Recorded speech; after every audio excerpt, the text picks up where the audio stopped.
Buonasera, benvenuti a Focus TG edizione serale. Maltempo ancora in primo piano questa sera, il reportage del nostro direttore Luigi Bacialli in quella che è una stupenda città sott'acqua, vediamo. Siamo in zona salute proprio a 2 passi dalla Basilica e 1,45 ovviamente, come potete vedere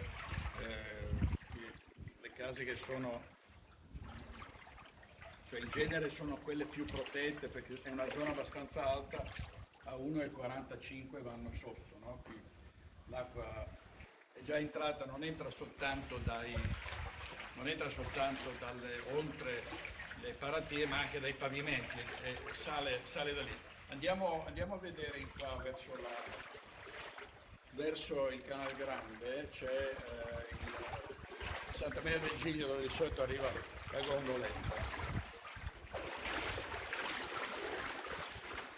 E qui siamo in Calle San Gregorio che porta alla salute. Questa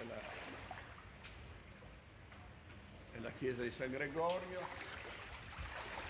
Qui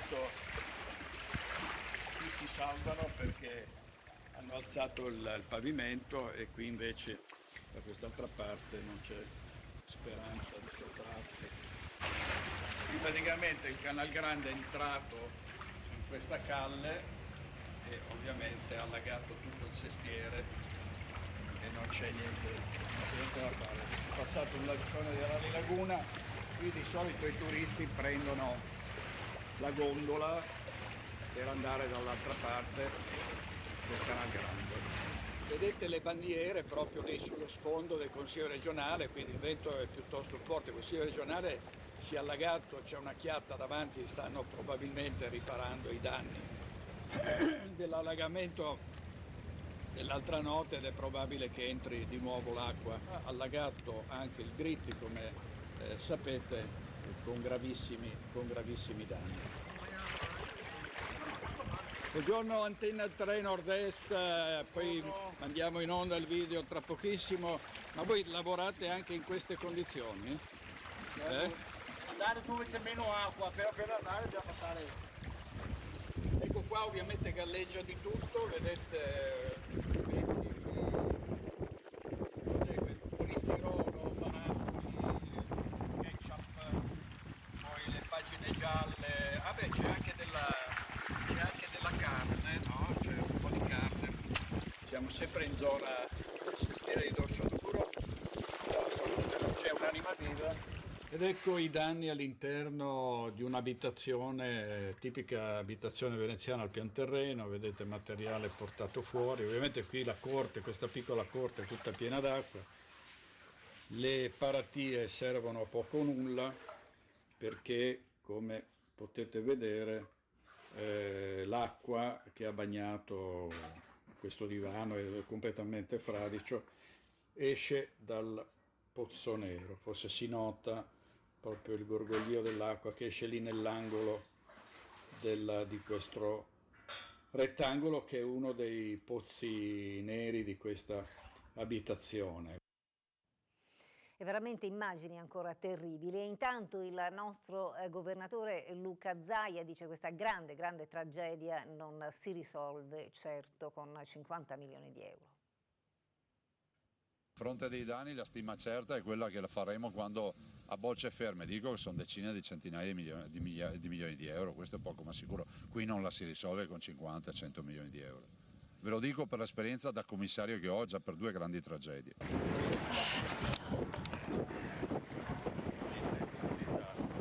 Sono qui con il governatore Zaia, reduce da un sopralluogo in Basilica San Marco con il segretario Salvini.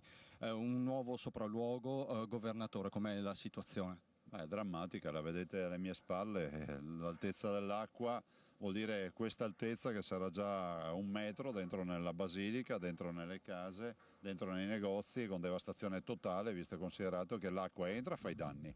E questo è il danno diretto, poi se ne va e lascia il ricordino che è il sale, quindi la salsedine che devasta tutto, devasta muri, devasta pavimenti, opere d'arte, mosaici, devasta anche tutti gli impianti elettrici, quindi i danni sono inimmaginabili. È arrivato il governo, mezzo governo, il presidente Conte, ieri sera il Consiglio dei Ministri ha stanziato i primi 20 milioni di euro, bastano? Ma no, non bastano, i 20 milioni servono solo per i panini e le bibite, per chi mi si passi questa battuta fa e si occupa dei soccorsi. Non è una polemica, ma dico che poi ci vogliono gli stanziamenti veri, che sono quelli dell'indennizzo di tutti i danni che ci sono stati, sono decine di centinaia di milioni di euro, questo è quello che posso dire. Poi sa, voglio anche dire che è fondamentale che vengano tutte queste autorità. Sento magari qualche veneziano che fischia e che dice allora, se non ci vengono perché non ci vengono, se ci vengono e perché ci vengono. Io penso invece che sia fondamentale che vengano tutti quelli che possono venire, in maniera tale che teniamo alta l'attenzione rispetto a questa tragedia. Questa è una tragedia che ha tutti i presupposti perché sia finanziata a livello nazionale e a livello europeo. Dopodiché bisognerà pensare alla messa in sicurezza della città e della laguna. Messa in sicurezza che passa necessariamente attraverso il Mose. Non siamo a buon punto. Che tempistiche le hanno dato i vari esponenti di governo? L'opera è un'opera dello Stato, non è opera nostra, se l'è sempre seguita lo Stato, i diversi governi, se l'è finanziata, ci sono circa 6 miliardi di finanziamenti e voglio anche ricordare che al momento il Mose manca per il suo totale completamento, ma la parte fondamentale che è quella degli impianti di sollevamento e quindi della parte tecnologica manca ancora di un 7%, è realizzato al 93%. Noi speriamo che lo mettano in funzione il prima possibile. Allora qualcuno può dire ma perché lo sperate oggi, non lo speravate prima? L'abbiamo sperato anche prima. È che molto spesso qualche cittadino si preoccupa del problema quando ha l'acqua in casa. Ecco, io parlo di alluvione anche d'estate, ma nessuno gliene frega niente.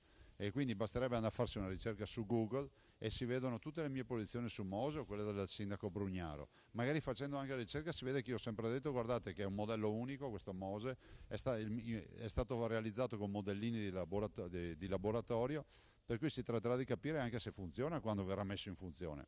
E se funziona vi ricordo anche che avrà il problema che costerà circa 80-100 milioni di euro all'anno, ma questa è roba che l'abbiamo detta 100.000 volte, sembra che in queste ore tutti si siano risvegliati e purtroppo pochissimi dichiarano di saper tanto di Mose, ma dalle dichiarazioni che fanno veramente qualche imbarazzo viene. Ci faccia un esempio a questo punto. Ma ad esempio chi sostiene magari anche nella rete, nei social, che l'opera realizzata dalla regione non è vero. Chi sostiene ad esempio che quest'opera è comunque controllata e vigilata dal comune o dalla regione non è assolutamente vero.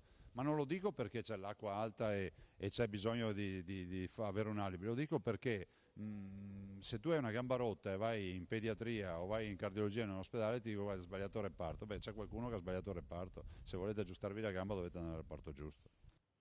E intanto anche Matteo Salvini si è recato a Venezia, ma di questo ne parleremo subito dopo la pausa.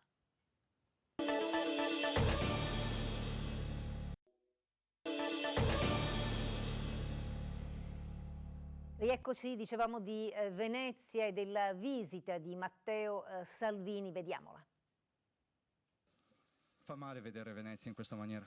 Sì, è che sia l'ultimo autunno, come condividiamo col Patriarca, le proposte ci sono. Abbiamo fatto una proposta molto concreta, 1 miliardo da destinare subito per aiutare cittadini e commercianti, 1 miliardo da prendere dove perché altrimenti tutti sparano soldi che non ci sono. Nella manovra economica il governo ipotizza di dare 3 miliardi di euro a chi farà la spesa pagando con la carta di credito e il bancomat. Si dia 1 miliardo subito a chi è sott'acqua e poi il Mose che sia l'ultimo commissario, ne abbiamo visti troppi di commissari e sarà fondamentale coinvolgere la città, il comune e la regione. Coinvolgere i territori? Quindi. Assolutamente. Quello che viene gestito a livello centrale evidentemente non è abbastanza efficiente, presente. Questa è l'autonomia sul Mose, comune e regione non sono mai stati coinvolti, quindi. Però non è il momento delle responsabilità, è colpa sua, è più colpa di quell'altro ha sbagliato.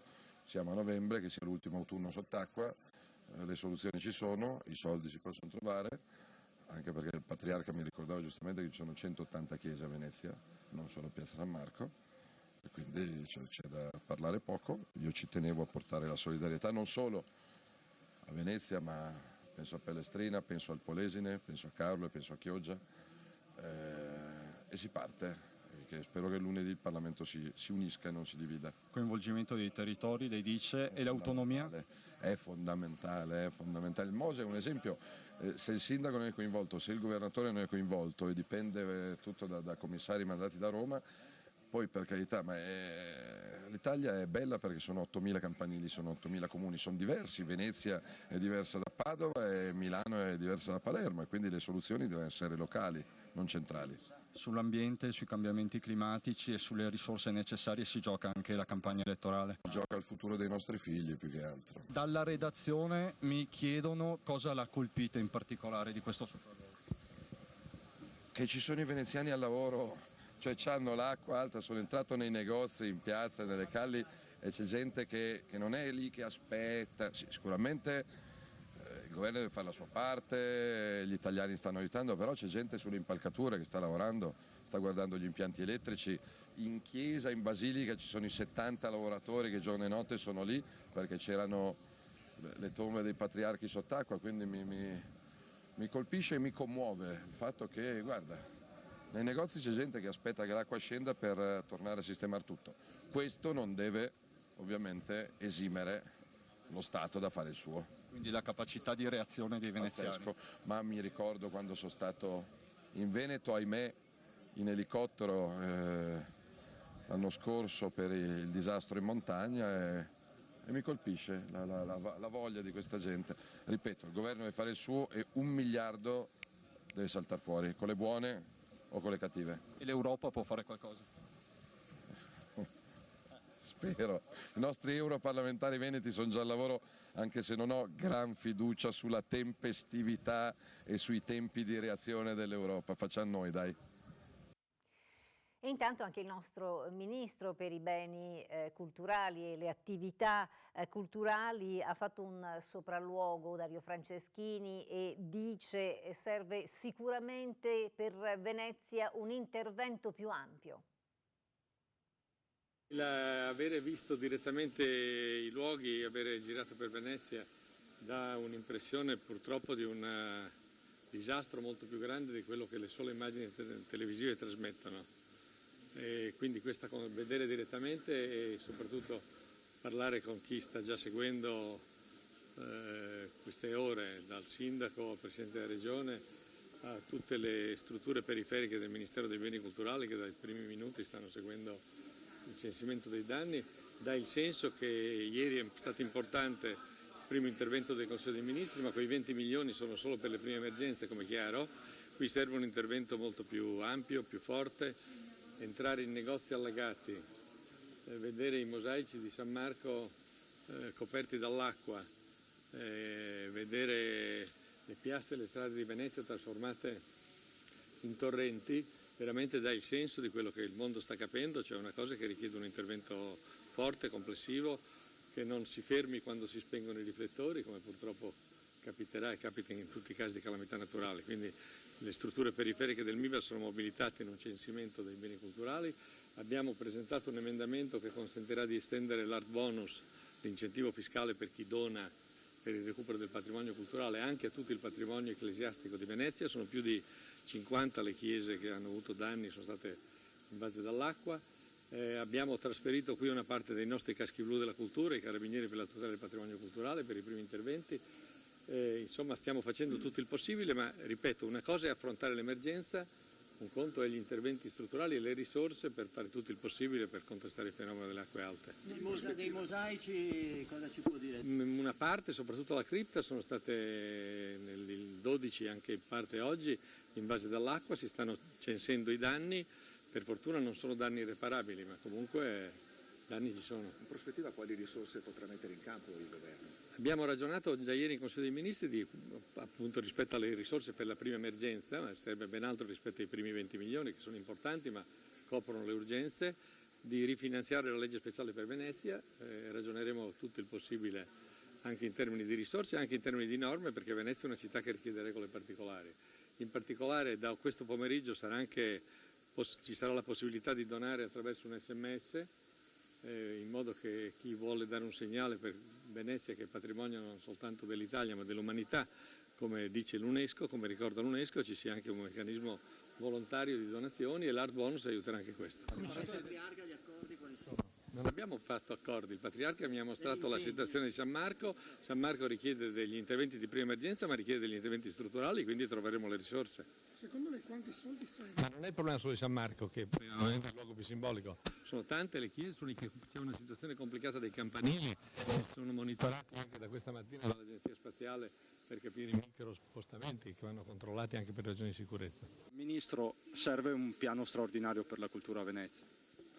Serve un piano straordinario per Venezia. Parlare di Venezia e distinguerla dal patrimonio culturale è quasi impossibile, perché non è un tema di edifici vincolati in un tessuto urbano che non merita tutela. Qui è tutta Venezia che merita tutela e quindi l'intervento deve essere complessivo. Servono molte risorse che si dovranno trovare. Le immagini stanno facendo il giro del mondo, un danno per la cultura, un danno anche per l'Italia. Sicuramente sono immagini che in qualche modo aumenteranno l'amore che tutto il mondo ha per Venezia, quindi se è patrimonio dell'umanità ci aspettiamo anche dei meccanismi di solidarietà internazionale e impegno ovviamente il Parlamento e il Governo a fare tutto il possibile per evitare che in futuro si ripetano fenomeni di questo tipo. 20 milioni... La natura si può contrastare con le tecnologie nella misura massima possibile. 20 milioni di euro adesso, subito, e dopo quale sarà il prossimo step? Non è il momento di fare cifre, prima si censiscono i danni e poi si fanno cifre, i 20 milioni sono solo per la prima emergenza. Grazie, arrivederci. E insomma, come abbiamo sentito anche per il nostro Ministro, serve un intervento più ampio. Andiamo in pausa, subito dopo però torneremo con il severo monito da parte di quello che è il Patriarca Moraglia, un monito piuttosto severo che lui lancia contro la classe politica.